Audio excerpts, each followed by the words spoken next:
शाळेचे नाव जितवा प्राथमिक शाळा मिळाले. आदर्श महोदय, गुरुजी आणि येथे जमलेल्या माझ्या बालमित्रांनो, मी आज तुम्हाला सावित्रीबाई यांच्याविषयी 2 शब्द सांगणार आहे. ते तुम्ही शांत चित्ताने ऐकावे अशी माझी नम्र विनंती आहे. सावित्रीबाई फुले या भारताच्या पहिल्या स्त्री शिक्षिका आणि मुख्याध्यापिका होत्या. त्यांचा जन्म 3 जानेवारी 1831 मध्ये सातारा जिल्ह्यातील नायगाव या गावी झाला.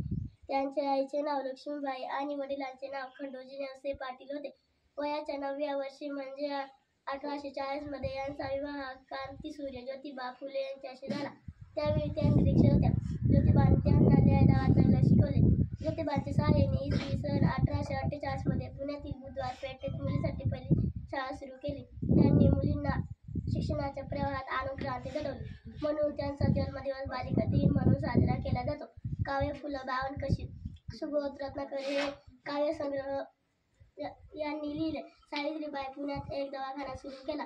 यातच त्यांना प्लेगची लागण झाली आणि 10 मार्च 1897 साली त्यांनी अखेरचा श्वास घेतला. जय ज्योती जय क्रांती.